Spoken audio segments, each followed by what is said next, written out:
الحمد لله القائل الحمد لله الذي بنعمته تتم الصالحات أشهد أن لا إله إلا الله وأشهد أن محمدا عبده ورسوله سيد الجن والبشر صلاة وسلاما على رسول الله ومن تبعه ونصره بنعمته والوله اللهم فتح العارفين حفظ المرسلين إلهام الملائكة المقربين فتاه يعلم اللهم ارزقنا متابعة نبينا محمد صلى الله عليه وسلم وأولا وآخرا وظاهرا وباطنا وقولا وفعلا وعبادة صالحة إقرارا بربوبيتي وإكراما لمن جهد به وتمسك بسنتي ومن جهد به وكفر فقال الله سبحانه وتعالى مخبرا وآمرا في كتابه المنزل بعد أعوذ بالله من الشيطان الرجيم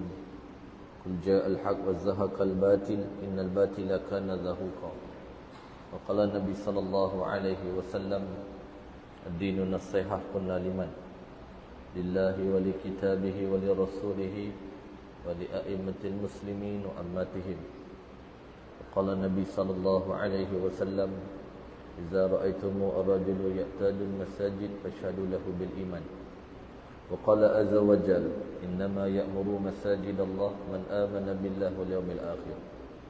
السلام عليكم ورحمة الله وبركاته. Saya kasihi Saibul Fadilah Ketua Tuan Imam di Jawatan Kuasa Kepimpinan Masjid, para alim ulama asatizah, hadirin mukminin, tuan-tuan, puan-puan, muslim muslimat, ibu ayah. Mudah-mudahan pertemuan kita pada malam ni diberkati Allah Taala. Syukur takzim Maha Suci Allah, kita dah masuk malam yang ke-25 Syaban.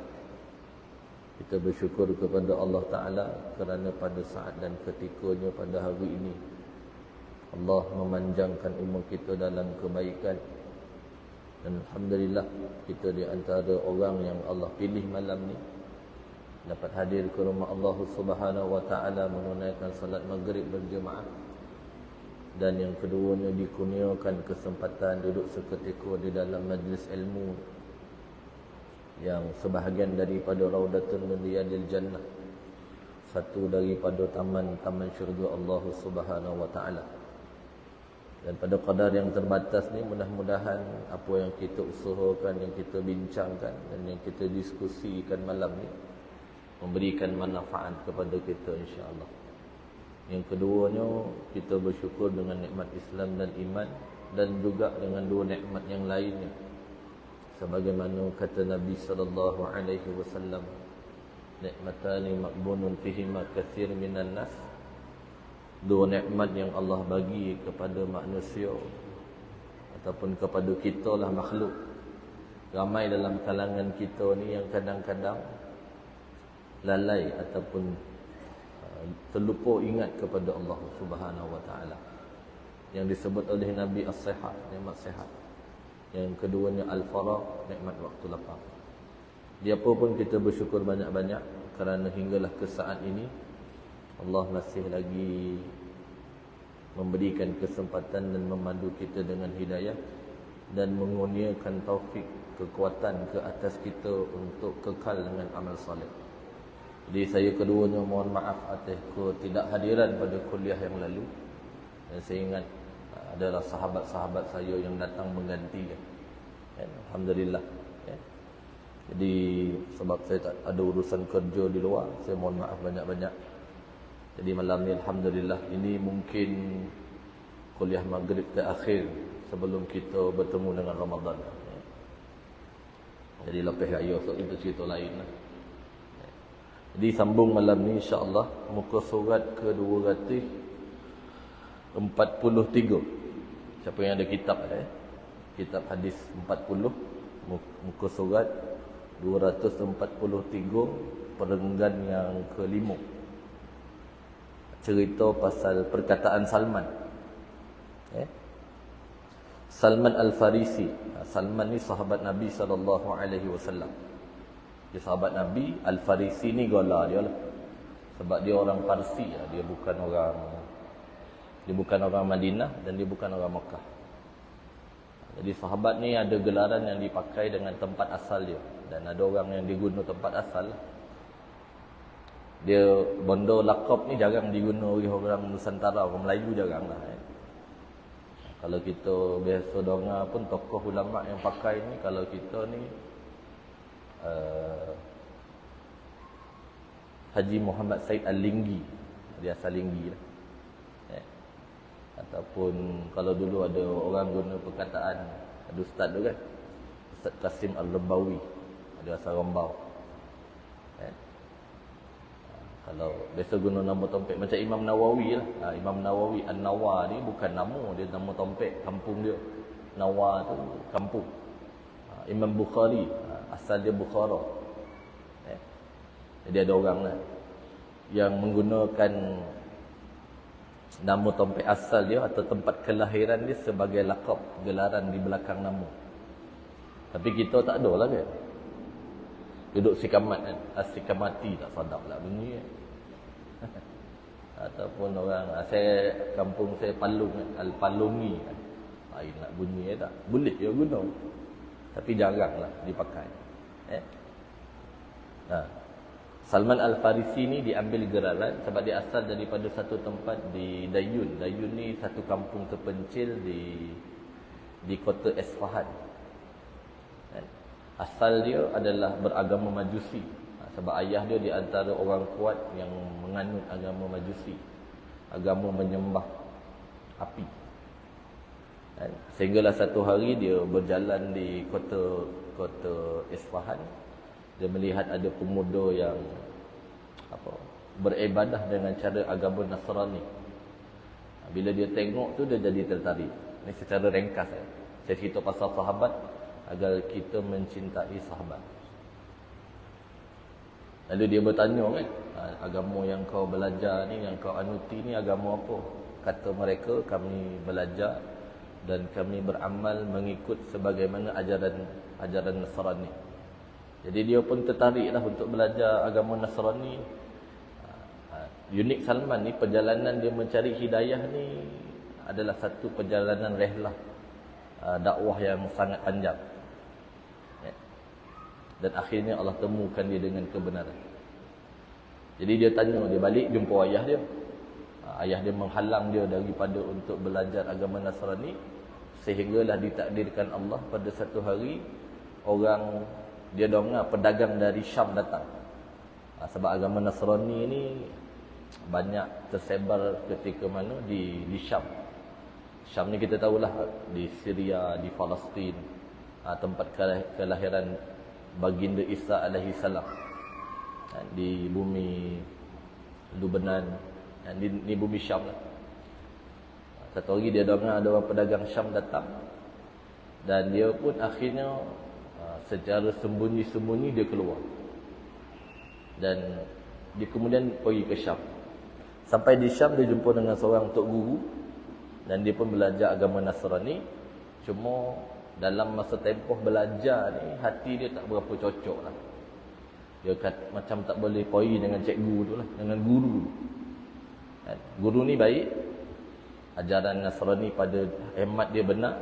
Tapi cuma cikgu dia tu suka guna harta kutipan sedekah rakyat. Kira maksud bahasa kita ni kaki songlak lah, kaki kelepek tu. Orang sedekah mau dia guna. Jadi dia kata takkan macam ni kan. Sampailah tok guru dia berada di penghujung hayat, maka dia kata, kalau kau mati aku nak cari siapa lagi. Maka dia cadangkan seorang lagi nama tok guru di Iraq. Dia kata kau pergi Iraq, kau akan jumpa dengan seorang guru yang sekian-sekian, dan kau tanyalah agama Nasrani ni kepada dia. Secara ringkaslah tuan-tuan. Dia pun sampai di Iraq, jumpa dengan tok guru tu lah. Dan tok guru tu pun diajar agama Nasrani, ajaran asal daripada Nabi Allah Isa alaihi salam. Dan dia berkata telah lahir Nabi akhir zaman. Yang kalau kau nak jumpa dia, kau kena pergi di satu tempat di Jazirah Arab, tempat di mana banyaknya pokok kurma. Iraq nak ke Jazirah Arab ni jauh. Dan maka kau akan jumpanya di sana. Jadi pun, dan ada tanda nubuah, tanda kenabian di pundak dia, di bahu dia. Dan dia tidak makan harta sedekah. Nabi tak makan harta sedekah. Kalau kita baca Yasin ke, kita tak sebut kita sedekahkan pahala kepada Rasulullah. Kita hadiah boleh. Jadi secara ringkas, dia pun koi. Tapi dia menumpang-numpang lah, dia nomad. Sebab dia ni tak ada kekayaan sangat. Sebab dia teringin sangat nak jumpa Nabi SAW, dia pergi juga. Sehingga dia berjumpa dengan satu bani, yang pertama Bani Qalb. Sampailah di Madinah, dia dibeli oleh Bani Quraizah. Dan dia bekerja di ladang tamar.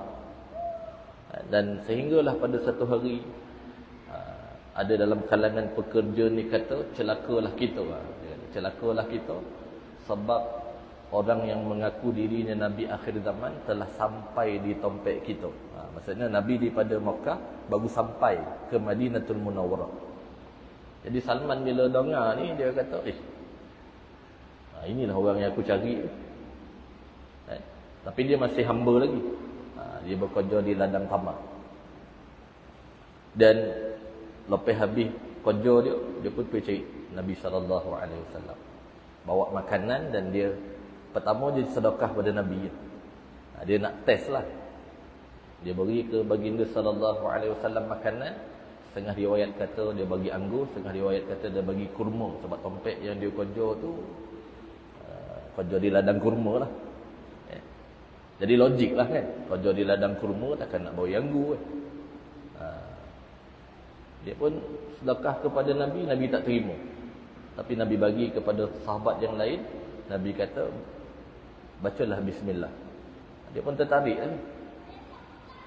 Perkataan yang dia tak pernah dengar, iaitu dengan nama Allah yang Maha Pemurah lagi Maha Penyayang. Maka makanlah, kata Nabi SAW. Dan dia terlihat ada tanda nubuah di pundak baginda SAW, tanda kenabian. Macam cok moho lah di bahu Nabi SAW. Maka dengan izin Allah dia masuk Islam. Itu satu cerita lah. Cerita Salman ni banyak. Banyak riwayat. Saya cerita yang jarang kita dengar. Cerita yang kedua, masa Nabi nak bebaskan dia. Nabi bila tengok Salman ni budak bagus, Nabi pun dengan sahabat berbincang nak bebaskan dia. Tapi majikan dia ni Yahudi, Bani Quraizah. Jadi Yahudi ni tak boleh buat pasal lah. Jadi memang cukup dia pula suka cari pasal. Itulah Yahudi. Maka dia letak syarat, boleh nak bebaskan Salman dengan dua syarat. Syarat yang pertama, kalau betul Muhammad itu seorang Rasul dan seorang Nabi, minta dia tanam kurma. Tanam, bukan sikit 300 batang kurma. Yang hari ni tanam, esok tumbuh berbuah. Maksudnya dia cabar lah kan. Lepas tu Nabi dia bagi tahu kepada delegasi Nabi ataupun utusan Nabi, beritahu Muhammad, yang pertama tanam 300 batang 300 kurma. Yang tanam hari ni esok berbuah, tumbuh berbuah. Okey, yang kedua, bayar kepada aku nilai 40 uqiyah. 40 uqiyah ni nilai dia 4.75 kilo perak. 4.75 kilo perak. Kan? Maksudnya banyak jugalah nak kena bawa tu kan. Lalu syarat ni sampai ke pengetahuan Nabi, dan Nabi pun kata boleh. Kocik, bahasa kita kocik anak dia kata. Dia punya permintaan dia ni kecil sahaja, aku akan tunai. Maka Nabi mengarahkan sahabat untuk mengikuti baginda menanam. Dan diriwayatkan Nabi tanam sendiri. Nabi tanam dengan tangan Nabi. Ini bukti mukjizat lah. Sahabat Abu Bakar tengok Nabi tanam, rasa kesianan. Bukan sikit, 300 batang. Kan? Tanam. Jadi Abu Bakar minta ke Nabi, bolehlah kalau bagi aku tanam. Okey, secara ringkas. Yang Abu Bakar tanam tak hidup, yang Nabi tanam hidup. Abu Bakar tanam tak hidup. Ini bukti Abu Bakar bukan, dia tidak ada mukjizat. Tetapi Nabi ada. Okey, dan pokok tu berbuah. Tanam hari ni, esok tumbuh berbuah banyak. Okey, kurma yang tuan-tuan makan tu namanya ajwa. Atau sebab ajwa ni mahal. Kan? Orang tanya apalah mahal benar kan? Sampai sekilo pun 90, 100 ringgit, 120. Dia yang kalau paling mahal ni ajwa di tanah haram, yang masih berada di dalam tanah haram Madinah. Tu kalau harga 120, 100 setengah tu, betul lah tu. Ya? Tapi kalau tuan-tuan beli ajwa sekilo 20 ringgit, bongak lah tu. Kan? Tu tak betul lah tu kan. Tu mungkin nama penjual tu nama ajwa, bukan kurma tu. Ataupun ladang tu nama ajwa. Tu cerita lah secara ringkas. Dan kemudian Nabi memberikan sahabat untuk bagi kepada Yahudi itu emas sebesar sebiji telur. Kecil lah kan. Telur sama mana dia bagi. Dan bila dia tengok tu kecil, apa ni, aku tak minta ni, kecil ni dia tu. Aku minta 4.75 kilo. Ruqyah. Kata sahabat, timbang dulu dia tu. Yang dia timbang tu lagi borek pada yang dia minta. Jadi selesai hutang dia, kemudian Salman dibebaskan. Okey, tu ceritalah. Dan Salman ni sahabat yang strategis. Dalam perang Khandaq dia cadangkan Nabi untuk gali parit.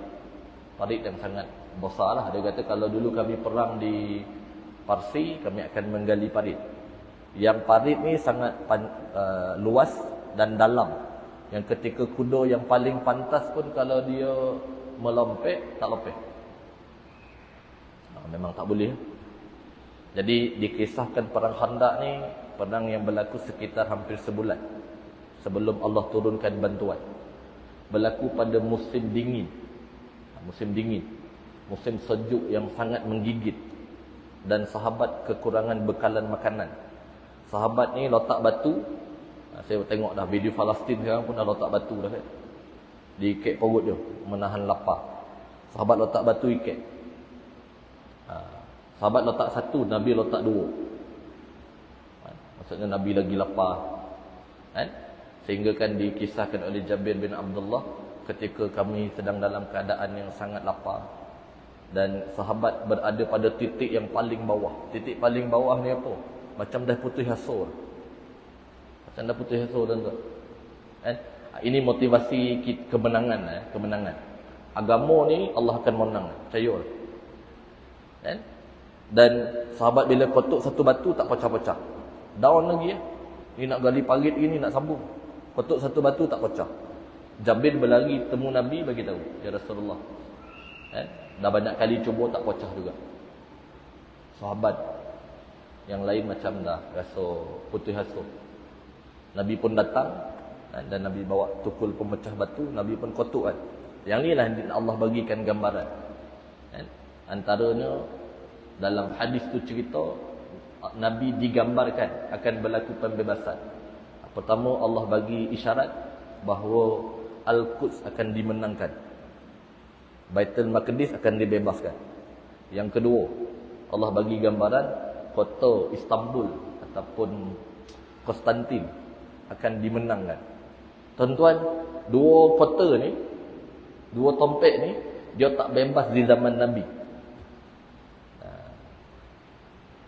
Baitul Maqdis dimenangkan pada zaman pemerintahan Umar, Sayyidina Umar Ibn Khattab. Adapun kota Konstantin dimenangkan pada 800 tahun selepas kewafatan baginda sallallahu alaihi wasallam. Jadi kita jangan hilang semangatlah. Perang memasuki hari ke-150 hari di Palestin, di Gaza. Jangan tinggal doa. Saya minta lah kalau siapa jadi imam dan sepanjang Ramadan ni teruslah berdoa dan membaca kunut nazilah kerana perang belum tamat, dan mohonlah kepada Allah agar Allah bantu saudara-saudara kita di Palestin, di Gaza dan di Rafah yang sekarang dalam keadaan pada titik yang paling bawah. Kita pun sebenarnya begitulah, pada titik yang paling bawah. Kerana apa? Dikala saudara-saudara kita diuji sekarang, kita tak boleh buat apa. Kita macam menonton bola daripada jauh. Cuma usaha yang kita boleh buat, macam mana kita nak menjadi orang yang mencintai orang yang sedang berjihad fi sabilillah, adalah dengan kita berdoa agar Allah permudahkan dan Allah berikan kemenangan. Di tuan-tuan, ini cerita sebut sedikit ya pasal Salman. Dan Salman pada akhir hidup dia menangis. Sa'ad bin Abi Waqqas datang menemui dia dan berkata, dia kata, "Kaifa tabki? Kenapa engkau menangis wahai Salman? Adakah engkau takut mati?" Dia kata, "Tak. Aku ni bukan takut mati," dia kata. "Cuma aku khawatir aku telah memungkiri janjiku kepada Nabi sallallahu alaihi wasallam."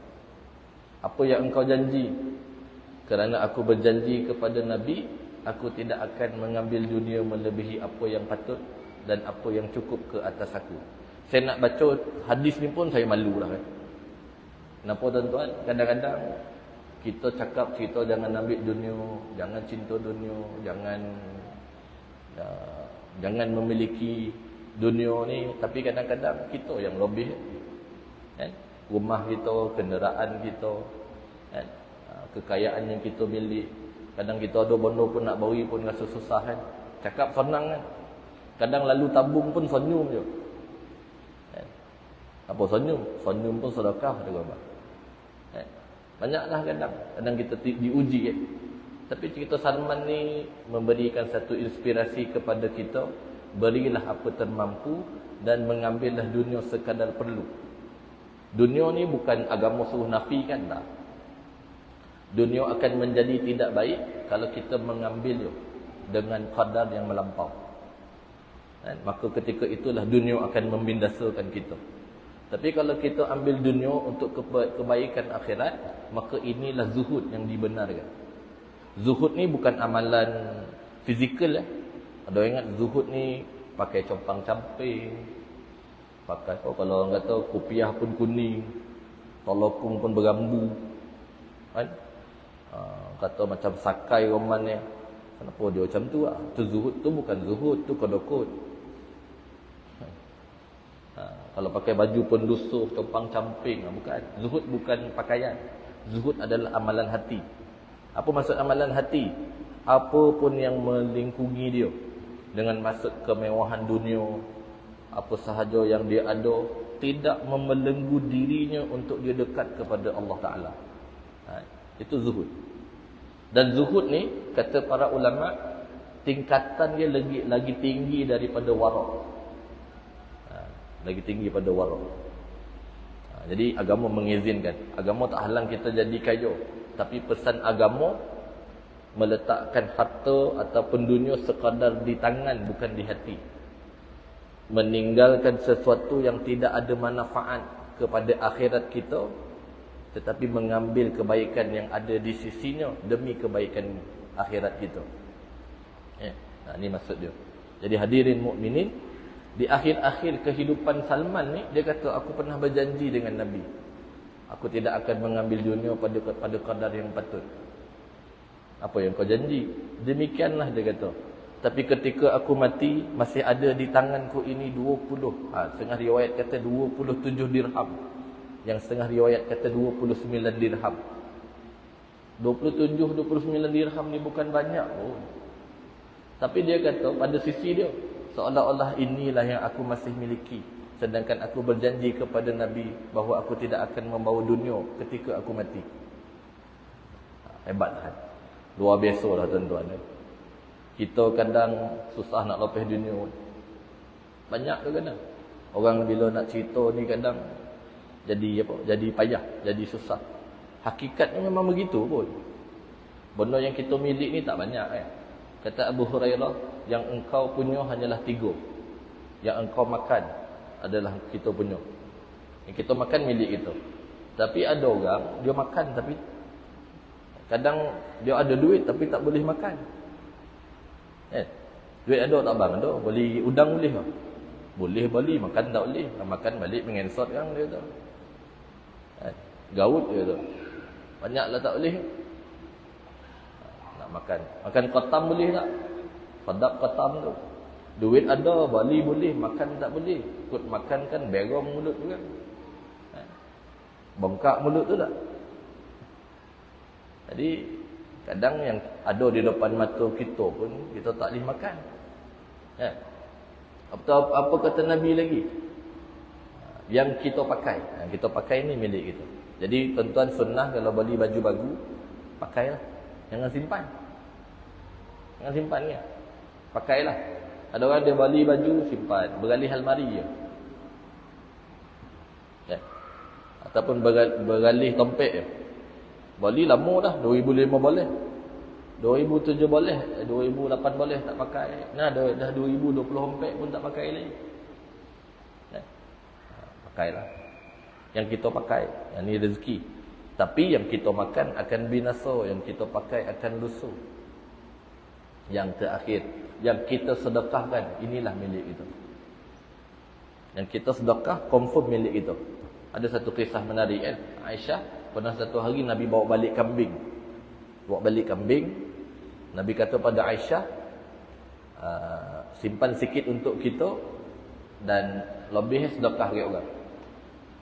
Aisyah tahu kalau kambing ni makanan sunnah sunnah makan.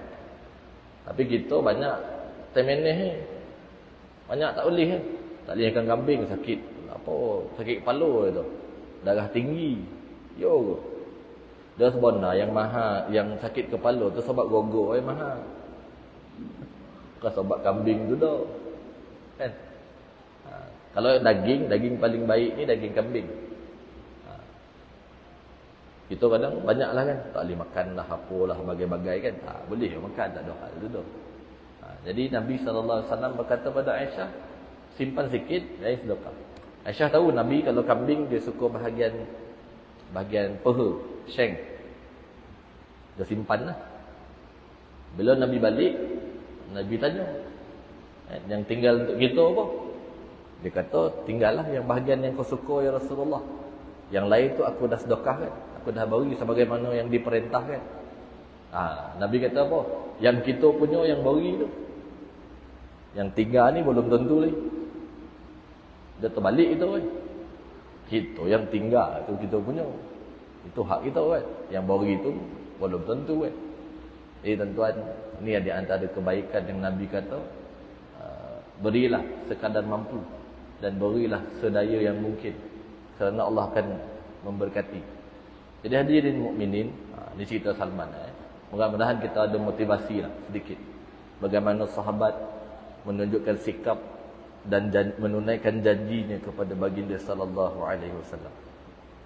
Dia seorang sahabat yang terkemuka dan dia pernah berkata, apabila seorang lelaki selalu memohon kepada Allah waktu dia senang, kemudian ia mengenali kesusahan lalu ia memohon kepada Allah, maka akan berkatalah malaikat, suara ini aku sudah kenal. Malaikat kata, okay, masa dia susah dia ingat Allah, masa dia senang dia ingat Allah.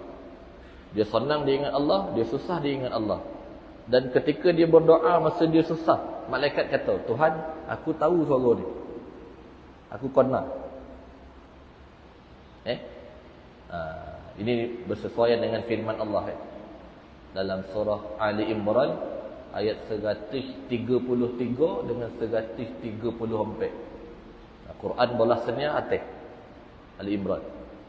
Wasari'u ila maghfiratin min rabbikum wa jannatin arduha as-samawati wal ard mu'addat lil muttaqin alladhina yunfikuna fis sarra'i wad dharra wal kadhimina al ghaidh wal 'afina 'anil nas wallahu yuhibbul muhsinin.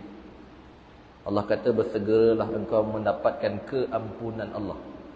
Ulama kata gini, apapun amal kita buat, antara yang paling baik banyak minta ampun.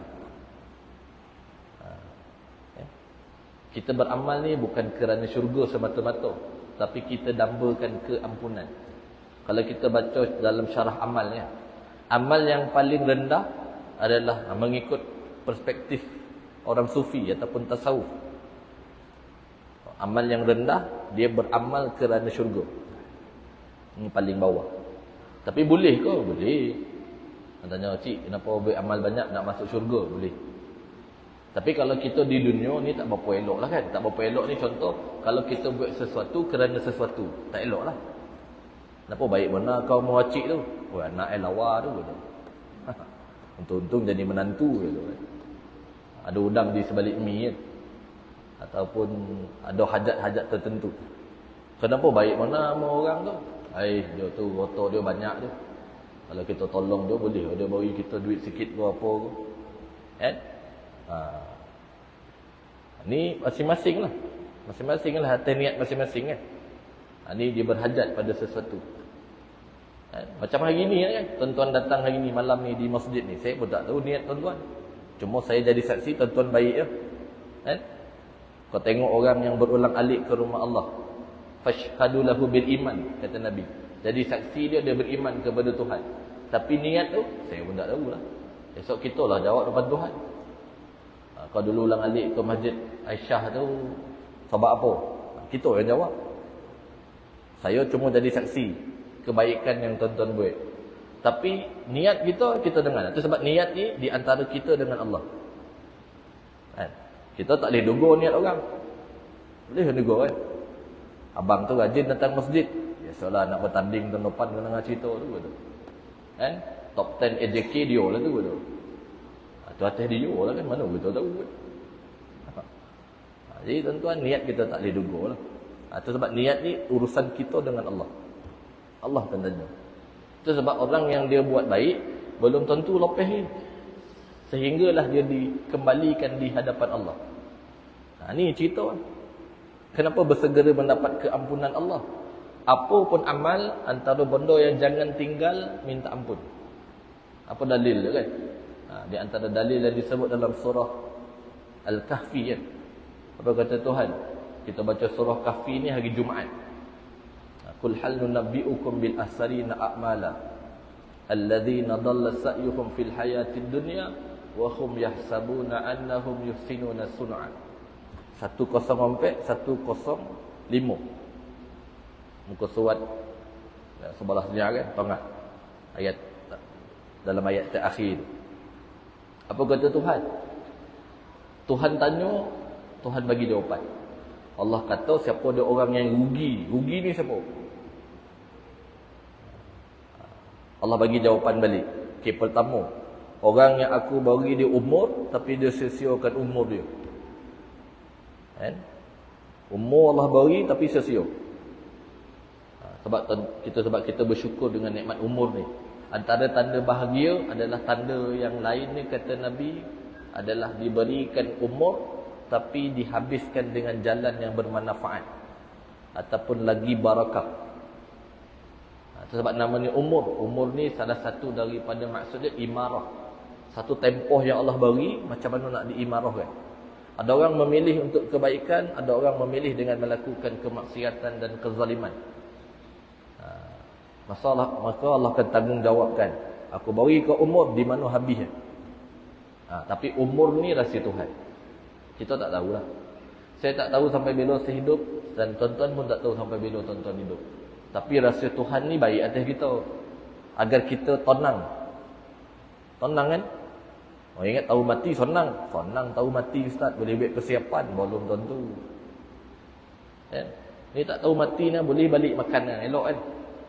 Cuba tahu mati, tak keluar masjid ni tu, percayalah. Jombang balik makan 2 Jumaat pergi ustaz je tu. Tak boleh pergi mana dah ni dia tu. Kan hilang tenang tu. Tak tahu cara mati pun baik juga. Elok tak tak tahu cara mati. Kalau tahu, ada orang kita kata elok tak tahu, boleh ada preparation. Kan? Ada persediaan lagi. Baik. Tahu cara mati baik, tahulah. Kan?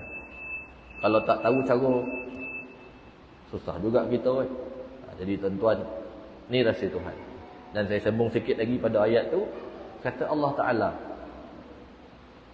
Allah kata, orang yang dia sangka-sangka dia baik-baik, tapi sebenarnya Allah tak pandang pun amal dia. Sangka baik-baik kan. Kita ingat banyak dah baik kita buat, tapi Allah tak ambil pun sebagai redha. Dan Allah tak hitung sebagai soleh. Ini kita takut. Itu sebab sekecil-kecil amal sekalipun hendaklah kita melakukan kebaikan dengan maksud memohon keampunan. Bersegeralah mohon ampun kepada Allah. Yang nescaya Tuhan, Allah janji, aku beri dia syurga je seluruh langit dan bumi. Syurga. Kita tengok masjid ni pun besar kan. Tak tahu, tak tentu arah nak duduk mana tu tak. Betul kan? Ni masjid ni ada tiang lah. Kalau masjid Tompek Seh tu tak ada tiang kan? Memang tak boleh berlindung lah kan. Ni pun dah besar dah. Tapi masuk syurga tu, antara syurga yang Allah janji ni luas langit dan bumi. Rumah kita kecil tau, tak besar benar tau. Kecil kan rumah kita.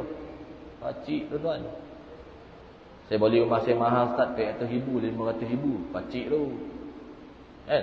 Rumah kita tak boleh main golf boleh ke? Mana boleh kan. Laman ni kecil tau. Boleh aku parking helikopter. Kereta pun tak muat. Kecil lagi tu. Tapi syurga ni luas langit dan bumi. Kadang rumah yang macam ni pun kita tak mampu beli kan? Tak mampu kita. Tapi kita boleh memiliki syurga yang seluas itu. Mampu kan? Sebab kita sedang mengumpulkan modal masing-masing untuk bawa bertemu Allah. Dan mudah-mudahan Allah kurniakan syurga yang seluas itu. Jangan bersedih kalau tidak memiliki sebahagian daripada dunia kan. Ada orang kata, Ustaz, saya ni tak ada rumah dah Ustaz, acik nyewa ke? Saya duduk sini pun menyewa je. Tak apa, jangan sedih. Ada rumah mampu nengok kan, ataupun mampu nanyo je. Berapa harga ni kan? Tu mampu nanyo lah tu. Berapa harga kan?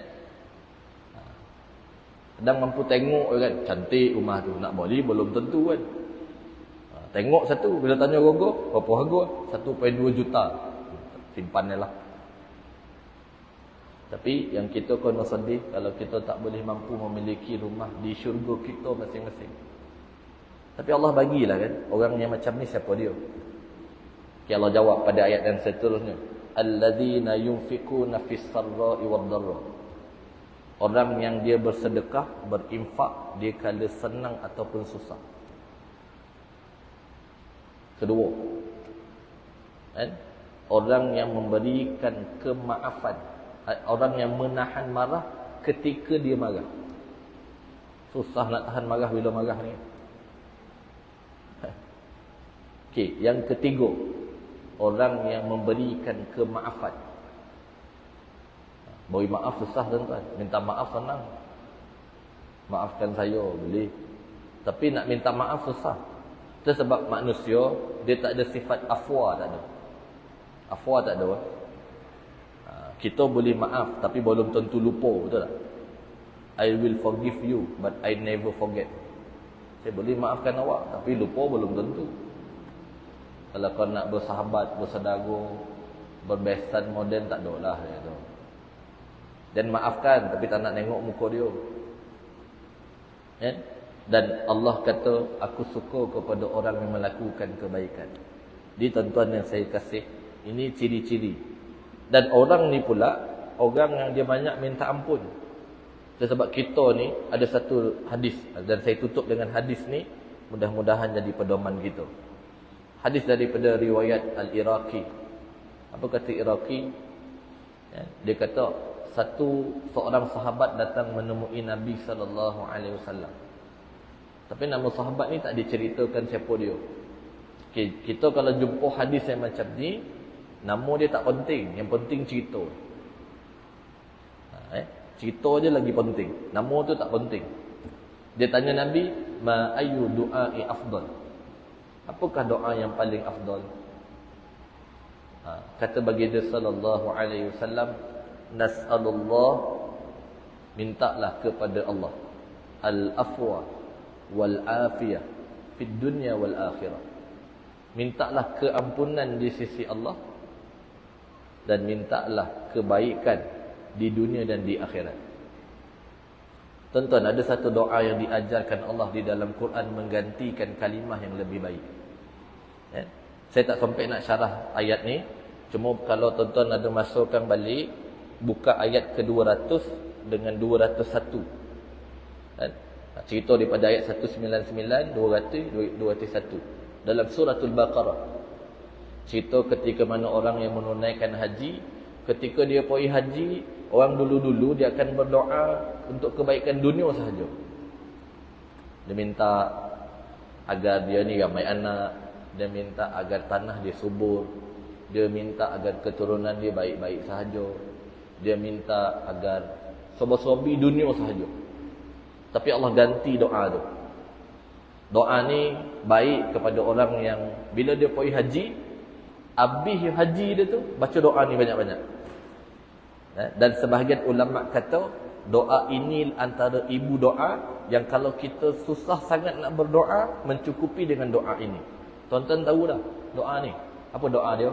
Rabbana atina fid dunya hasanah wa fil akhirati hasanah wa qina azabannar. Kalau kita ni payah sangat nak berdoa, doa ni pendek tapi merangkumi semua makna doa.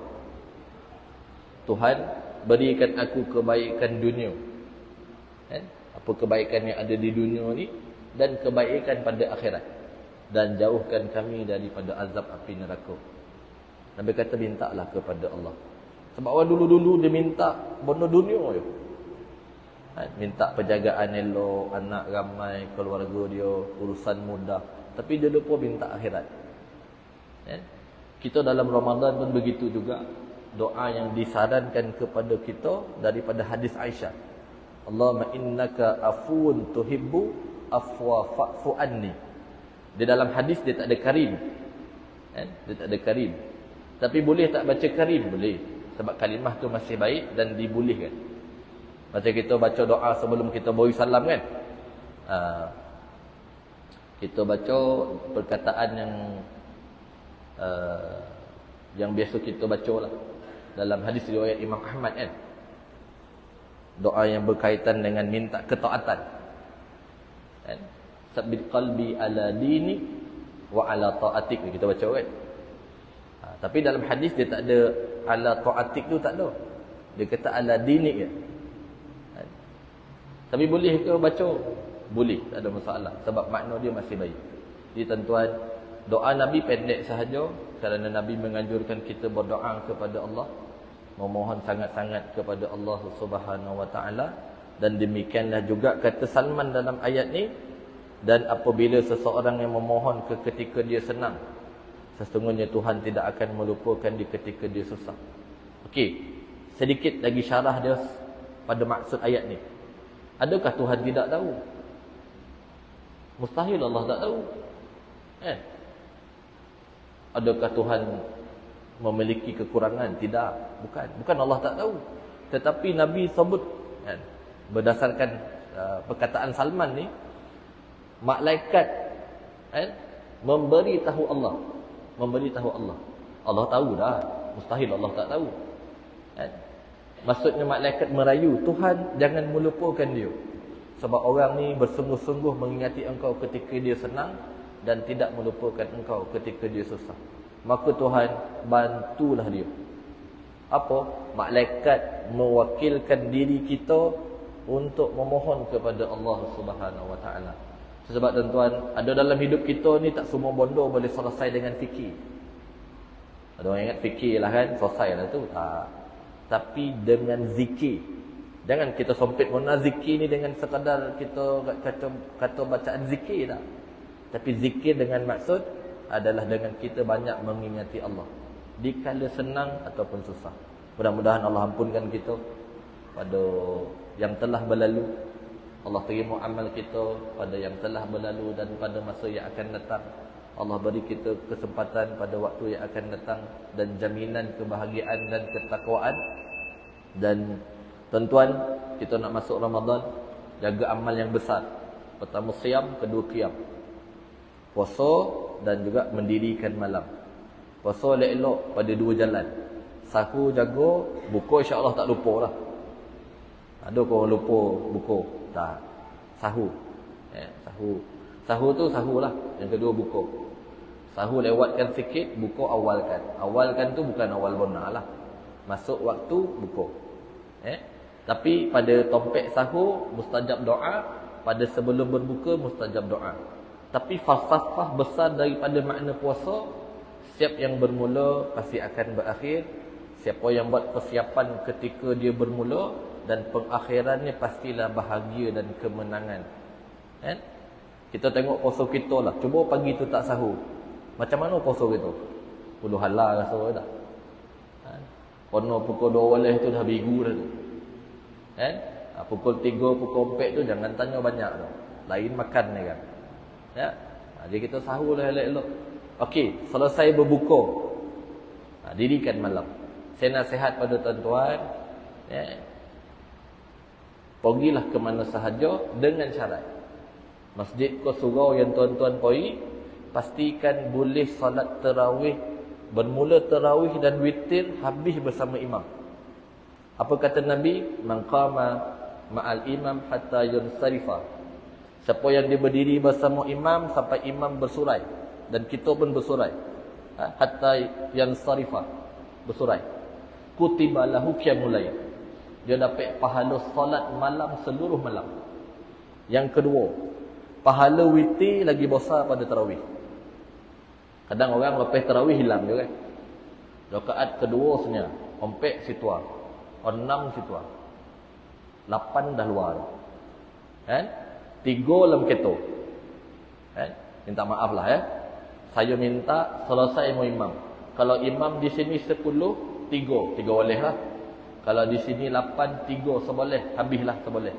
Kalau di sini 20, 3, habislah semua. Ikut mampu masing-masing. Kalau tak mampu, boleh tak solat duduk? Boleh. Solat sunat boleh. Daripada mula sampai selesai duduk kan. Tapi kalau orang tanya sogat juga kan. Buku ni berapa pinggan bang? Tak banyak bona lah, 5 tu. Kalau sembahyang duduk tu kira malu lah gitu. Jadi tuan-tuan, apa pun gitu. Baca Quran banyak. Walaupun dah khatam, baca lagi. Dan carilah Al-Qadar. Kenapa saya kata cari Al-Qadar? Al-Qadar adalah malam yang lebih baik daripada segala malam. Malam yang ditentukan untung nasib. Kata jumhur para ulama', malam yang berlakunya pertukaran amal dan penentuan nasibnya akan datang bukan nisfu Sya'ban. Malam itu adalah malam Al-Qadar. Jadi carilah Al-Qadar dengan sungguh hati, sehingga Allah menatijahkan pertemuan kita dalam ketaatan. Kita semua akan jumpa, insya-Allah. Cuma cara jumpa yang macam mana? Ada orang jumpa masa dia tengah buat kuih, ada orang jumpa masa dia tengah tidur, ada orang jumpa dia tengah jahit baju, ada orang jumpa mudah-mudahan dalam keadaan dia beramal kepada Allah Ta'ala. Jangan putus harap dengan rahmat dan kasih sayang Allah. Saya yakin tak semua orang akan boleh datang ke masjid. Saya kuliah di Kilang kan, orang tanya, Ustaz, saya malam 10 malam akhir ni, shift saya di Kilang. Macam mana nak pergi masjid iktikaf? Saya kata Allah ni maha baik. Kekallah berharap kepada Allah pada tiap-tiap kesukaran. Ini hadis yang kita baca ni lah. Allah akan ganti dengan ganjaran yang jauh lebih baik insya-Allah. Mudah-mudahan Ramadan kali ini menjadikan kita hamba yang benar insaf dan mengeluarkan kita dengan ketakwaan. Kerana apa saya kata? Kalaulah ini Ramadan kita yang terakhir, mudah-mudahan di sisi Allah, inilah Ramadan yang paling terbaik dalam siri kehidupan kita di dunia ni insya-Allah. Ma asabaka min hasanati famin Allah, wa ma asabaka min sayyiati famin nafsik. Assalamualaikum warahmatullahi wabarakatuh. A'udzu billahi minasyaitonir rajim. Bismillahirrahmanirrahim. Allahumma faqihna fid din wa alimna ta'wil. Rabbana atina min ladunka rahmah wa hayyi' lana min amrina rasyada. Rabbana atina fid dunya hasanah wa fil akhirati hasanah wa qina 'adzabannar. Alhamdulillahirabbil alamin. Kafaratul majlis dan surah Al-Asr. Subhanakallah wa bihamdik, asyhadu an la ilaha illa anta, astaghfiruka wa atubu ilaik. Wal 'asr, innal insana lafi khusr illa alladhina amanu wa 'amilus shalihat wa tawassaw bil haqqi wa tawassaw bis sabr. Assalamualaikum warahmatullahi wabarakatuh.